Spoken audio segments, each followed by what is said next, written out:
Si el poeta eres tú, como dijo el poeta, y el que ha tumbado estrellas en 1000 noches de lluvias coloridas eres tú, que tengo yo que hablarte, comandante.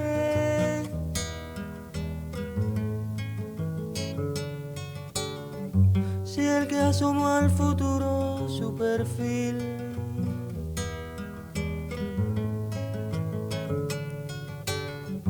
y lo estrenó con voces de fusil fuiste tú, guerrero para siempre, tiempo eterno. ¿Qué puedo yo cantarte, comandante?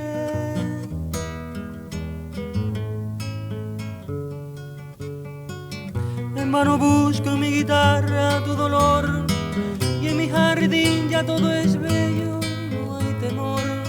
¿Qué puedo yo dejarte, comandante, que no sea cambiar mi guitarra por tu suerte, o negarle una canción al sol, o morir sin amor? ¿Qué tengo yo que hablarte, comandante, si el poeta eres tú?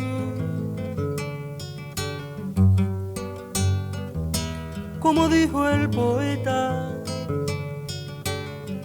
y el que ha tumbado estrellas en 1000 noches de lluvias coloridas eres tú, que tengo yo que hablarte, comandante.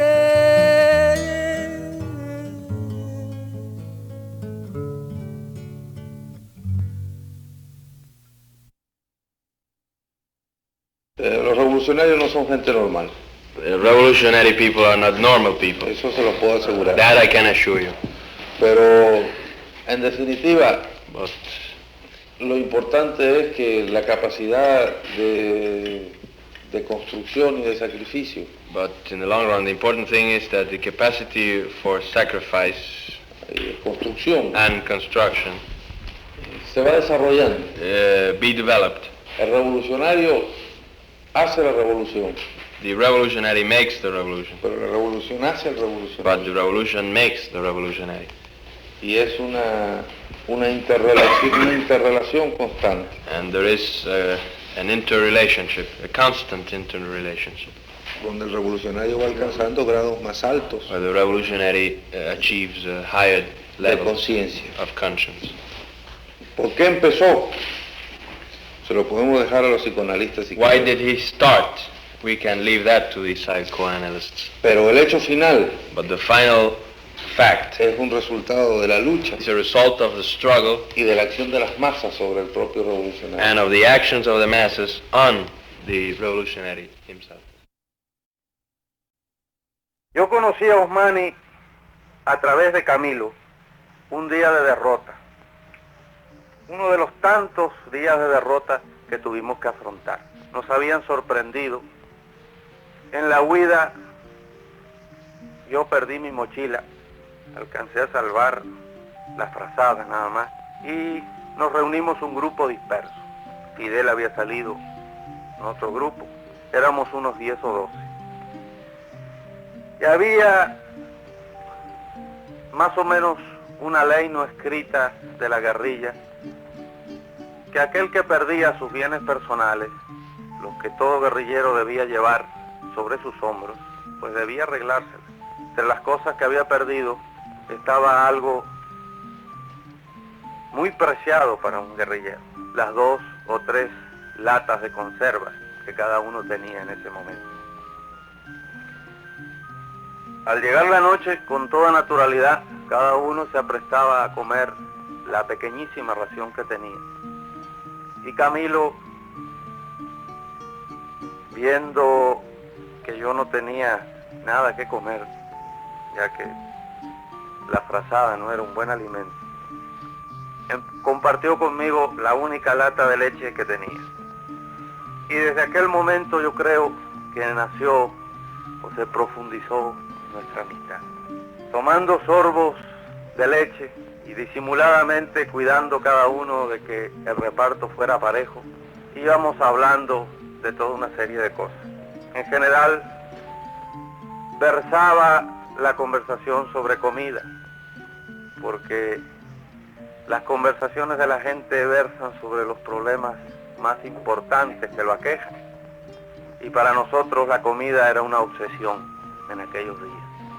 Así me contó del arroz, no, de la harina creo que la harina con cangrejo, que era una especialidad de la mamá de Camilo, y me invitó a comerlo después del triunfo. Y así conocí a Osmani también aquella noche de fraternidad guerrillera mientras compartíamos la lata de leche. Hasta ese momento no éramos particularmente amigos, el carácter era muy diferente.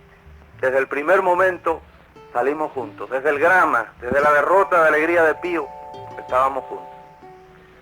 Sin embargo, éramos dos caracteres muy diferentes y fue meses después que llegamos a intimar extraordinariamente. Chocábamos por cuestiones de disciplina, por problemas de concepción de una serie de actitudes dentro de la guerrilla. Camilo en aquella época estaba equivocado, era un guerrillero muy indisciplinado, muy temperamental, pero se dio cuenta rápidamente y rectificó aquello. Aun cuando después hiciera una serie de hazañas que han dejado su nombre en la leyenda, me cabe el orgullo de haberlo descubierto como guerrillero. Y empezó a tejer esa urdimbre de su leyenda de hoy en la columna que me había asignado Fidel mandando el pelotón de vanguardia. Después fue comandante, escribió en el Llano de Oriente una historia muy rica en actos de heroísmo, de audacia, de inteligencia combatiente, y hizo la invasión en los últimos meses de la guerra revolucionaria. Lo que a nosotros, los que recordamos a Camilo como una cosa, como un ser vivo, siempre nos atrajo más, fue lo que también a todo el pueblo de Cuba atrajo: su manera de ser, su carácter, su alegría, su franqueza, su disposición de todos los momentos a ofrecer su vida, a pasar los peligros más grandes, con una naturalidad total, con una sencillez completa, sin el más mínimo alarde de valor, de sabiduría, siempre siendo el compañero de todos, a pesar de que ya al terminar la guerra era indiscutiblemente el más brillante de todos los guerrilleros. A los pocos meses del triunfo, cuando todavía estábamos en la efervescencia de la destrucción del viejo orden y apenas comenzaba a discutirse sobre la necesidad de la organización, Camilo murió.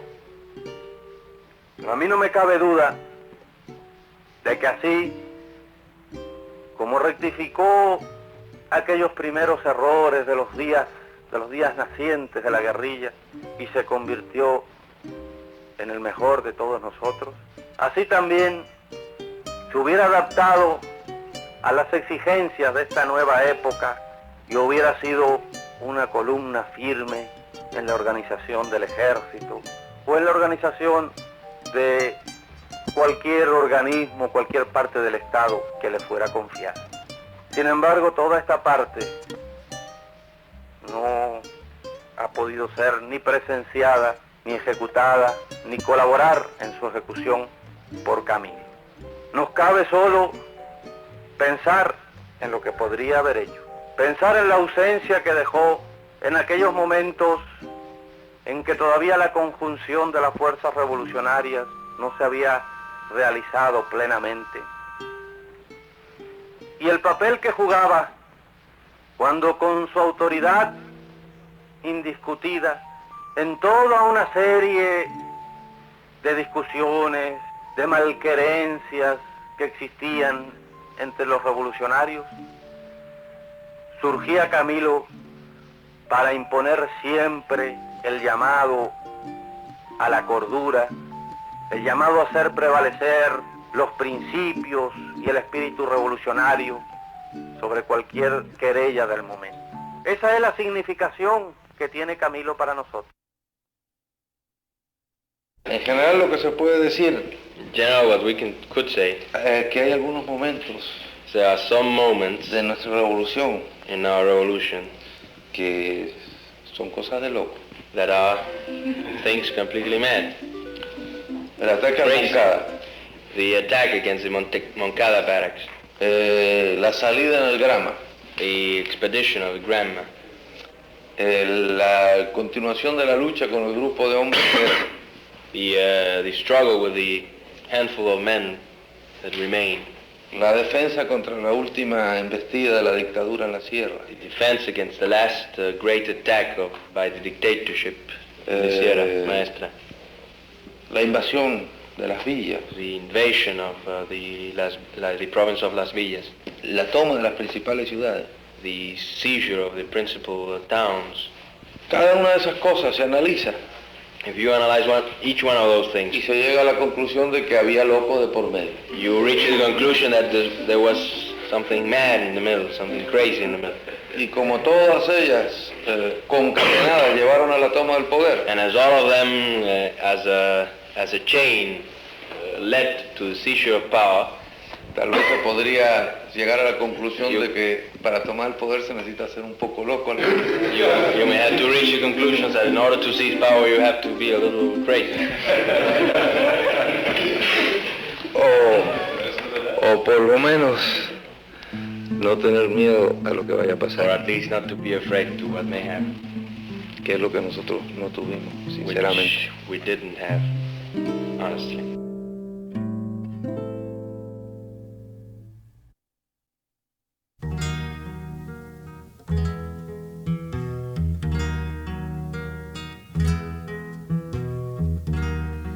Diciembre tenés sin novedad, no hay exploración por ser sábado.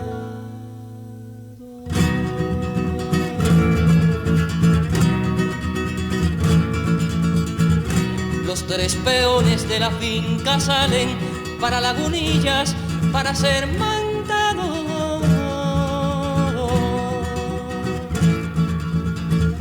Los tres peones de la finca salen para Lagunillas para ser mandados.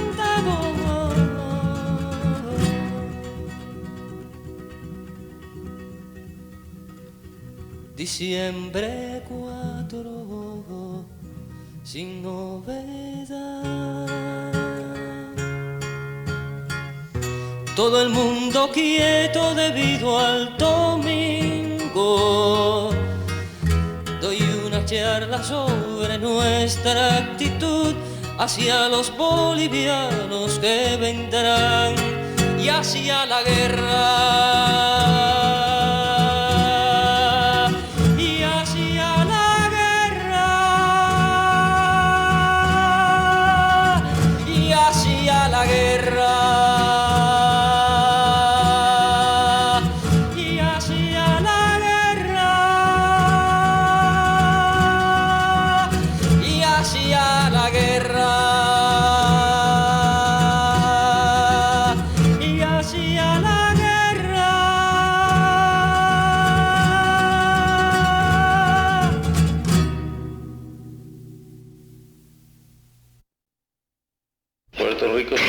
Distinto al de Venezuela. Puerto Rico is a different case from that of Venezuela. Desde el punto de vista de las posibilidades de lucha, de la misma lucha, ¿no? From the point of view of the struggle itself, or the possibilities for a struggle. Naturalmente es un pueblo colonizado. And naturally, it is a colonial people. Pero la circunstancia de estar dentro del sistema norteamericano, What the circumstances of it being within the American system, cantidad de puertorriqueños que viven en los Estados the Unidos. number of Puerto Ricans which live in the U.S., La presión que hacen sobre toda la cultura del pueblo puertorriqueño. the pressure made on the whole culture of the Puerto Rican people, Y, en fin, sobre su idea de pueblo en sí, and in short, the pressure on its idea as a people. hace que la lucha sea sumamente difícil Those circumstances make struggle very difficult. y que si llegara a ser una lucha armada, And if it may reach the proportions of an armed struggle, tendría que tomar otras características. it would have to have other characteristics. El tamaño de la isla, la The población, size of the island, the population, impiden hacer una lucha del mismo tipo. they prevent a similar struggle. Cuando las condiciones estén maduras When conditions are ripe y el pueblo de Puerto Rico esté en condiciones ya de alcanzar su libertad, and the people of Puerto Rico are in a position to attain its liberty, its freedom, si los norteamericanos no ceden, if the Americans do not yield, el pueblo encontrará la forma. the people will find ways of struggle. Yo no soy ni un profeta ni un profesor, I'm neither a prophet nor a professor, de liberación, ¿no? nor a professor of liberation. Soy del pueblo el que It depends on the people.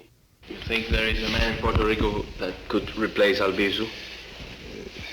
los hombres nacen de la masa. Men come from the masses, La masa está ahí, and the mass is there. ahí tiene que salir. They have to come from there.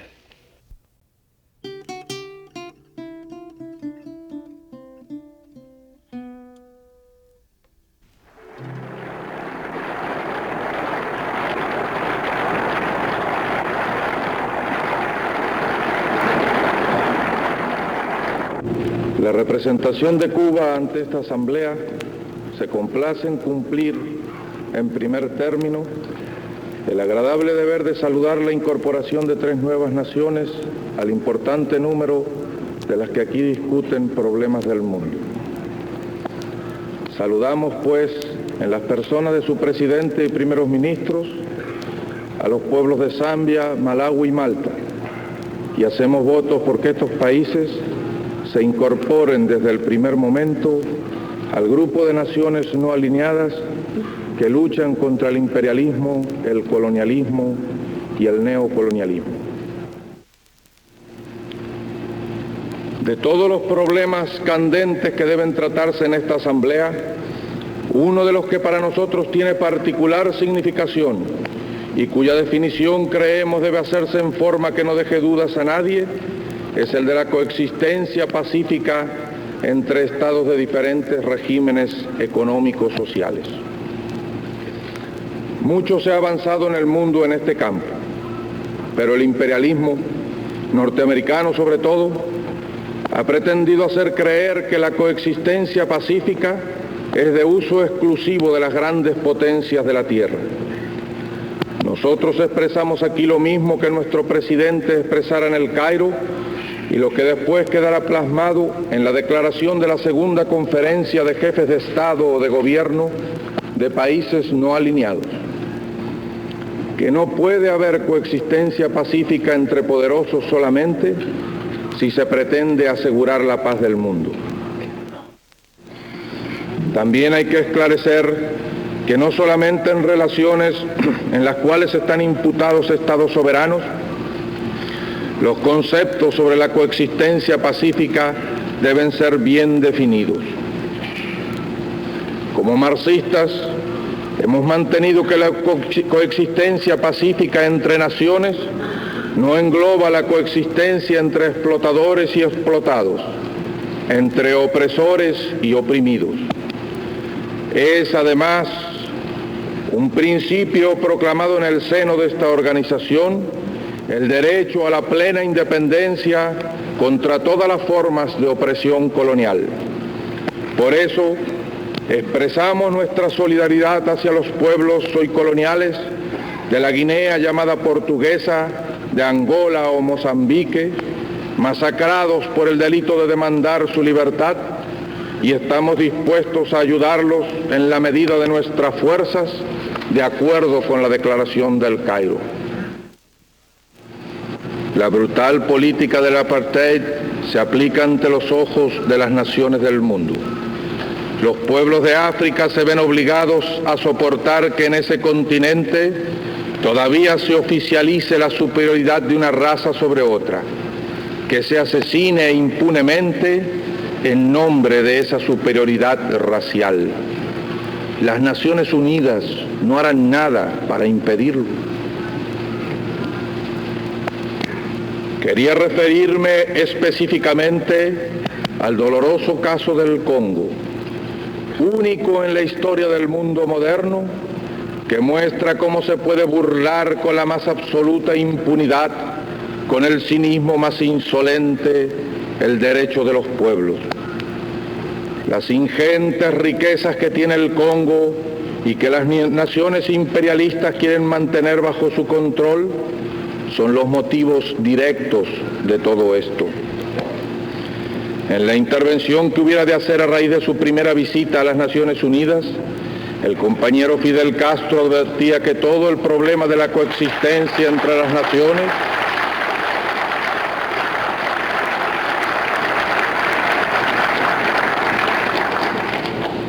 se reducía al problema de la apropiación indebida de riquezas ajenas, y hacía la advocación siguiente: cese la filosofía del despojo y cesará la filosofía de la guerra. Pero la filosofía del despojo no solo no ha cesado, sino que se mantiene más fuerte que nunca. Y por eso, los mismos que utilizaron el nombre de las Naciones Unidas para perpetrar el asesinato de Lumumba, hoy, en nombre de la defensa de la raza blanca, asesinan a millares de congoleños. ¿Cómo es posible que olvidemos la forma en que fue traicionada la esperanza que Patricio Lumumba puso en las Naciones Unidas? ¿Cómo es posible que olvidemos los rejuegos y maniobras que sucedieron a la ocupación de ese país por las tropas de las Naciones Unidas, bajo cuyos auspicios actuaron impunemente los asesinos del gran patriota africano? Nuestros ojos libres se abren hoy a nuevos horizontes y son capaces de ver lo que ayer nuestra condición de esclavos coloniales nos impedía observar: que la civilización occidental esconde bajo su vistosa fachada un cuadro de hienas y chacales, porque nada más que ese nombre merecen los que han ido a cumplir tan humanitarias tareas al Congo. Animal carnicero que se ceba en los pueblos inermes, eso es lo que hace el imperialismo con el hombre, eso es lo que distingue al blanco imperial. Todos los hombres libres del mundo deben aprestarse a vengar el crimen del Congo. Nosotros queremos construir el socialismo. Nos hemos declarado partidarios de los que luchan por la paz. Nos hemos declarado dentro del grupo de países no alineados, a pesar de ser marxistas-leninistas, porque los no alineados como nosotros luchan contra el imperialismo. Queremos paz. Queremos construir una vida mejor para nuestro pueblo y por eso eludimos al máximo caer en las provocaciones maquinadas por los yanquis. Pero conocemos la mentalidad de sus gobernantes. Quieren hacernos pagar muy caro el precio de esa paz. Nosotros contestamos que ese precio no puede llegar más allá de las fronteras de la dignidad.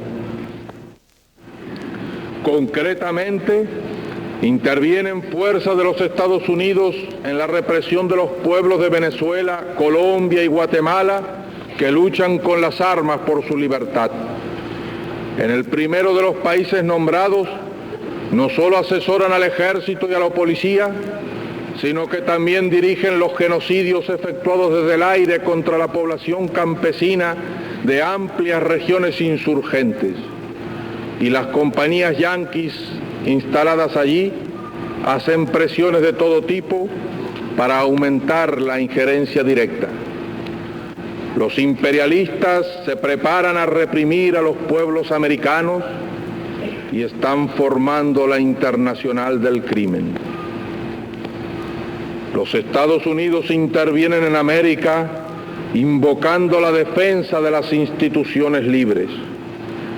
Llegará el día que esta asamblea adquiera aún más madurez y le demande al gobierno norteamericano garantías para la vida de la población negra y latinoamericana que vive en este país, norteamericanos de origen o adopción, la mayoría de ellos. ¿Cómo puede constituirse en gendarme de la libertad quien asesina a sus propios hijos y los discrimina diariamente por el color de la piel? Quien deja en libertad a los asesinos de los negros, los protege además y castiga a la población negra por exigir el respeto a sus legítimos derechos de hombres libres. Pero debe quedar claramente sentado que el gobierno de los Estados Unidos no es gendarme de la libertad, sino perpetuador de la explotación y la opresión contra los pueblos del mundo y contra buena parte de su propio pueblo.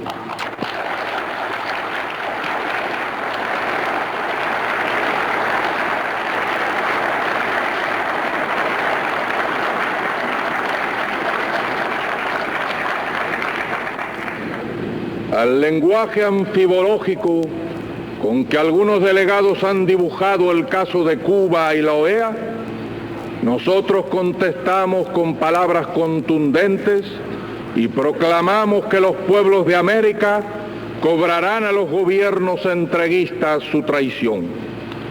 Cuba, señores delegados, libre y soberana, sin cadenas que la aten a nadie, sin inversiones extranjeras en su territorio, sin procónsules que orienten su política, puede hablar con la frente alta en esta asamblea y demostrar la justeza de la frase con que la bautizaran: territorio libre de América.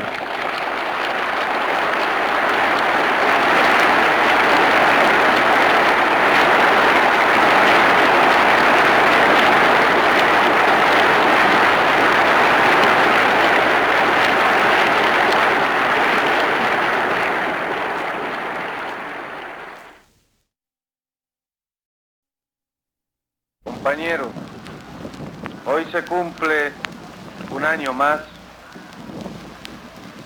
el 66 aniversario de la caída del Titán de Bronce en la lucha por la liberación de Cuba.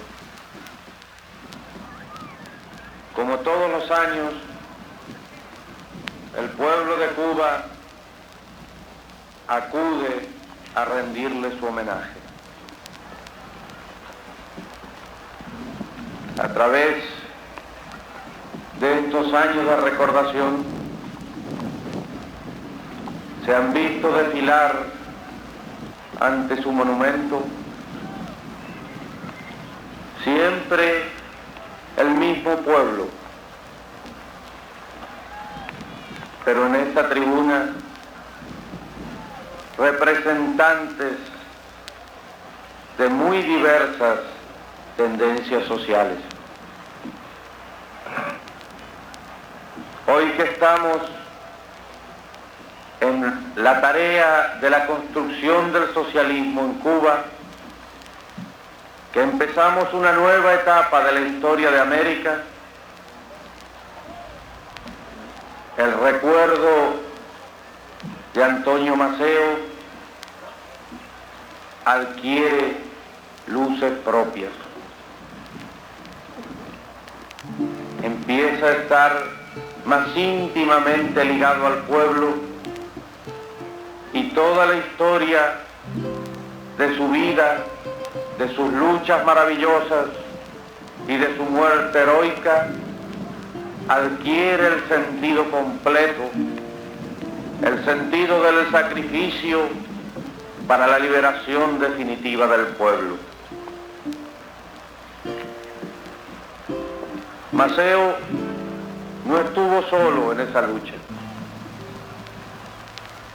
Fue uno de los tres grandes pilares en que se asentó todo el esfuerzo de liberación de nuestro pueblo. Con Máximo Gómez y Martín constituyeron las fuerzas más importantes, las expresiones más altas de la revolución de aquella época. Cuando Maceo, con Panchito Gómez Toro, el hijo de Gómez al lado, rendía su vida por la liberación de Cuba, ya Martí lo había hecho un año antes. Ya la cabeza política más firme, más profunda de las fuerzas de liberación había dejado de pensar y no se veía en el horizonte los dirigentes capaces de llevar la guerra revolucionaria en Cuba hasta los extremos de liberación total de todos los poderes coloniales. Más aún, quienes fueran sus herederos ni siquiera tuvieron la penetración suficiente para comprender el alcance de los planes yanquis y toda la maligna maniobra que estaba encerrada en el Maine y en lo que siguiera. Es así como aquella guerra de liberación que formalmente terminara en el 98 y que llegara también a una culminación formal en 1902 con la independencia, no había acabado ni mucho menos.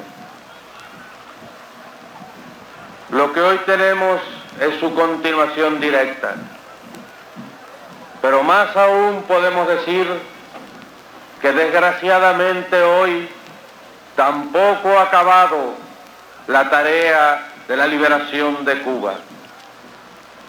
Mientras el enemigo imperialista mantenga sus garras fuertes, mantenga su apetito, su deseo de destruir nuestra revolución, tenemos que seguir en pie de guerra y sigue para nosotros tan viva y tan presente como en los días de la gesta gloriosa del 68 o del 95, cuando Maceo deja el ejército de Occidente, cruza la Trocha y llega a estas zonas donde perdiera la vida, se había cumplido su tarea fundamental. La revolución estaba encendida en todo el territorio de Cuba. Pero también es cierto que ya en ese momento tácticamente las tropas españolas estaban aprendiendo a luchar contra la nueva modalidad, contra el avance inesperado de las fuerzas patriotas, y se estaba neutralizando su empeño. La muerte de Maceo prácticamente selló la suerte de las tropas de Occidente como poder combatiente y quedaron en lo fundamental las tropas de las villas dirigidas personalmente por Gómez y las tropas de Oriente dirigidas por Calixto García, sosteniendo el peso fundamental de la lucha. Después vino el Maine,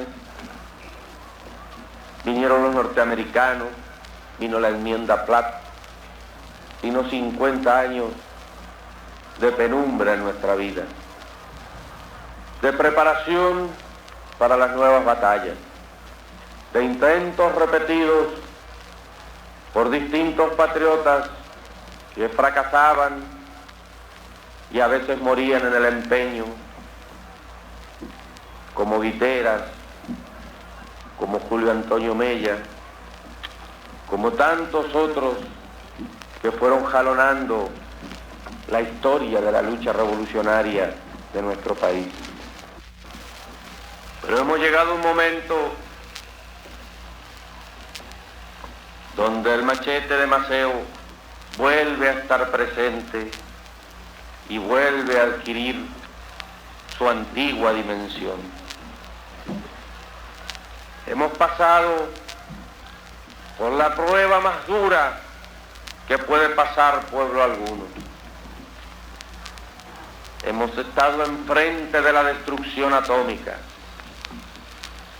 Hemos mirado al enemigo preparar su inmenso caudal de cohetes, de armas de destrucción de todo tipo, y hemos visto cómo apuntaba todo ese arsenal hacia Cuba.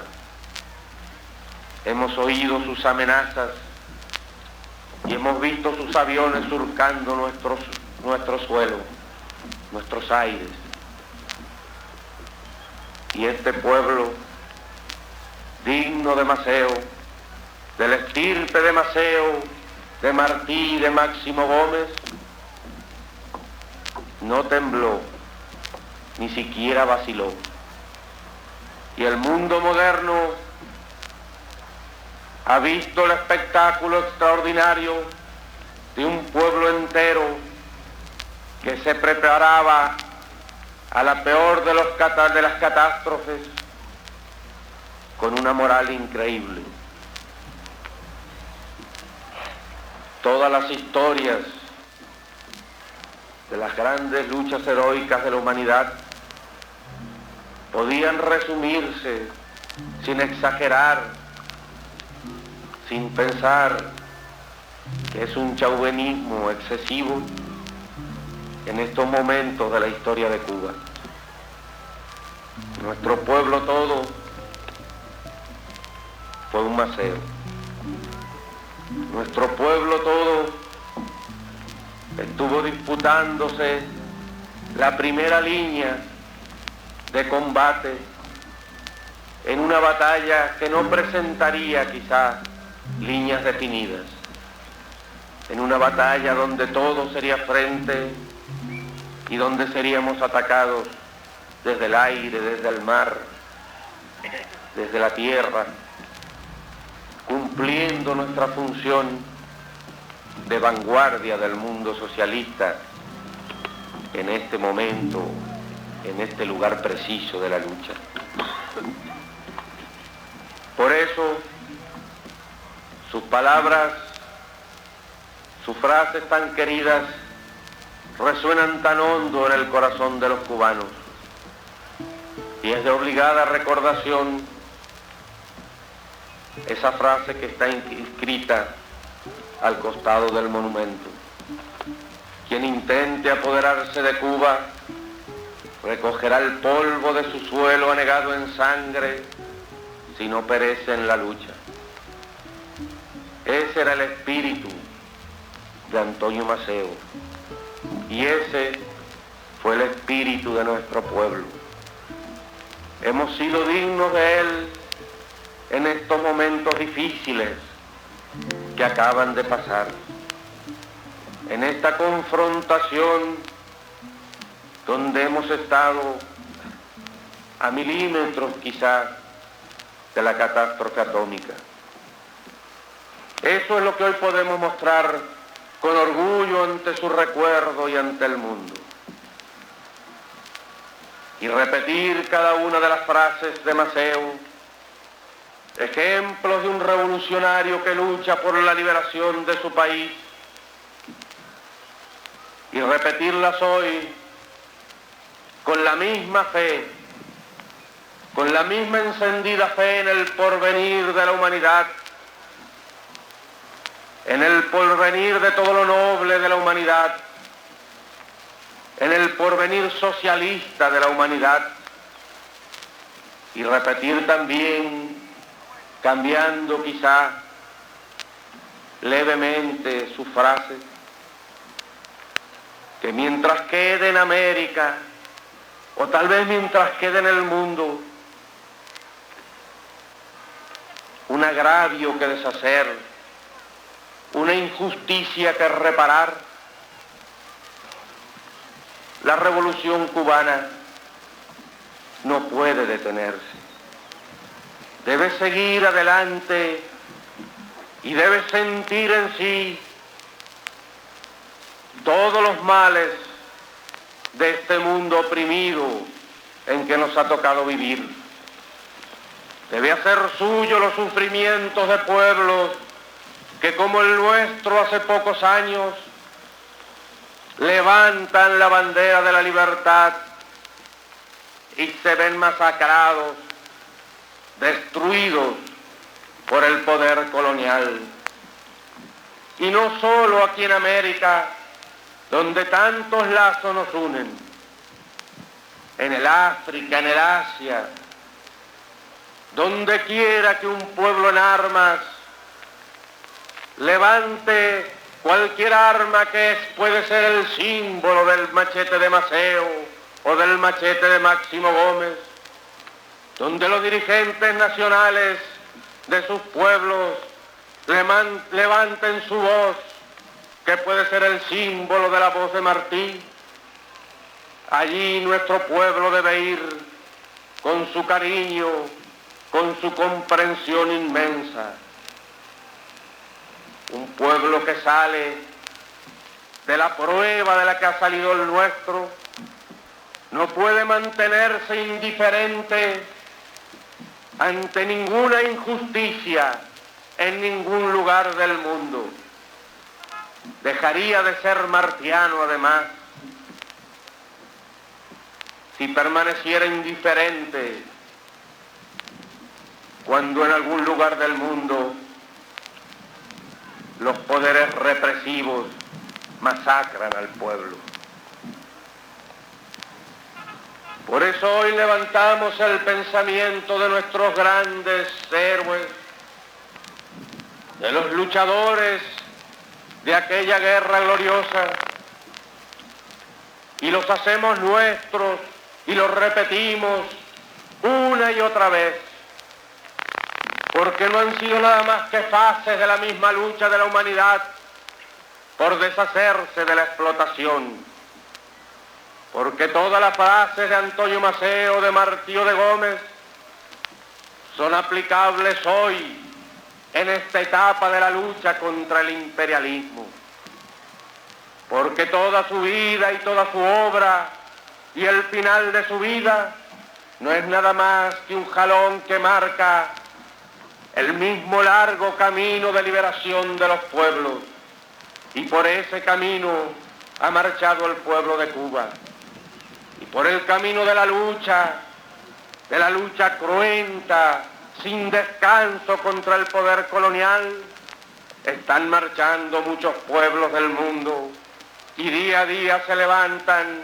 nuevos machetes en distintas partes de distintos continentes para decirle al imperialismo que cuando las razones no bastan, también está la fuerza del pueblo, y para enseñarle al imperialismo que cuando el pueblo se une, no hay fuerza de las armas que pueda detenerlo. Lo parará en una batalla, lo liquidará en algún momento, aprovechará sus momentos de debilidades, aprovechará a veces su credulidad, como en el caso del infortunado héroe del Congo, Patricio Lumumba, pero nunca podrá detener el avance de los pueblos. Y frente a su soberbia bestial, frente a su afán de aniquilar a todo lo que es puro en el mundo, se alzan los hombres dirigidos por gente que levantan las banderas de Martí, de Maceo y de Gómez. Y en cualquier lugar del mundo donde esas banderas tremolen, allí debemos dirigir nuestras miradas y nuestros saludos. Y frente al imperialismo que nos amenaza hoy, con tanta furia como ayer, con tanto deseo de destruirnos como ayer, que prepara en silencio su nuevo artero ataque, sacamos el arsenal de todas nuestras fuerzas, de toda nuestra fe. Mostramos las frases de todos nuestros grandes combatientes que representan la voluntad del pueblo y agregamos lo nuevo, lo último, lo que nuestro pueblo ha fabricado en esta última etapa de su experiencia histórica para lanzarlo una y otra vez a la cara del imperialismo. Patria o muerte, venceremos.